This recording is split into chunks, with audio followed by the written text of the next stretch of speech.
सध्या देशात शुद्धीकरणाचा आग्रह धरला जात असला तरी भाषा, धर्म, संस्कृती, आहार पद्धती यांच्या मिश्रणातूनच देशाची एकता अधिक भक्कम होते।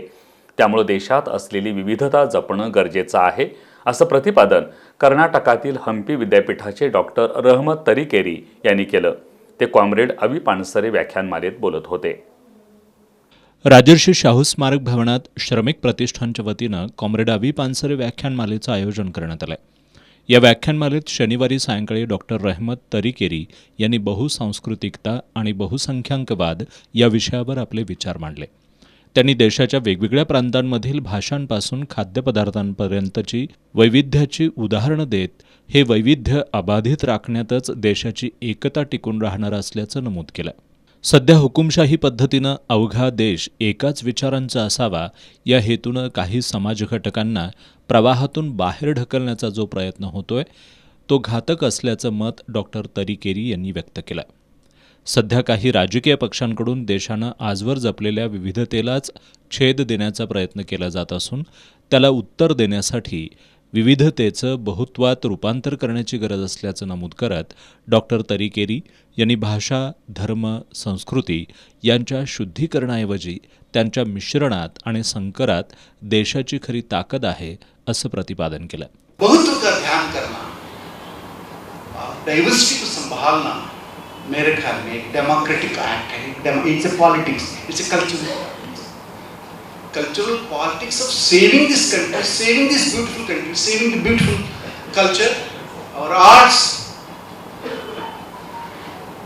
अभी कोई जोमेटो में खाना लाया, मुस्लिम लड़का लाया, इसलिए उसको मना किया कोई।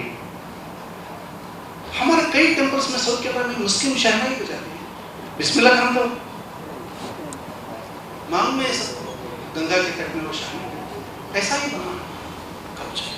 तो इसलिए ये डाइवर्सिटी को बचाना और उसको बहुत्व में बदलना, रूपांतरित करना, मेटामॉर्फोसिस लाना, ये एक डेमोक्रेटिक एक्ट है। और यही एक रूपता का, एक फैसिज्म का, डिक्टेटरशिप को रेसिस्ट करने का एक रास्ता है। कोई एक्सक्लूजन ना हो ये देश में, क्योंकि हर आदमी की, हर कम्युनिटी की, हर प्रांत के लोगों की अकल, प्रतिभा, कुशलता, अनुभव से ये देश बनता है। कोई काम को नकारना नहीं चाहिए और शुद्धता को कभी न भूलना चाहिए। हम एक मिक्स संकरशील संस्कृति वाले, इसलिए मैं मानता हूँ कि भारत की बहुत्वता ये इसका प्राण है, इसका आत्मा है। भारतीय चित्रपटसृष्टीसह कला क्षेत्रात देशाच्या विविधतेचं बहुत्वात रूपांतर करण्याचा प्रयत्न होत असल्याचं त्यांनी नमूद केलं।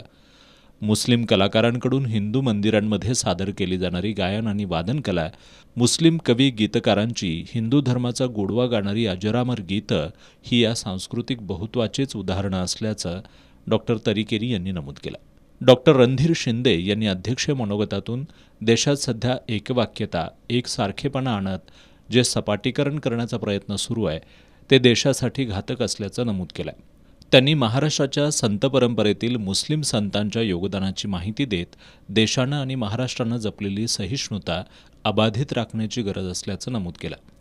यावेळी श्रमिक प्रतिष्ठानचे पदाधिकारी, पुरोगामी चळवळीतील ज्येष्ठ कार्यकर्ते आणि श्रोते उपस्थित होते।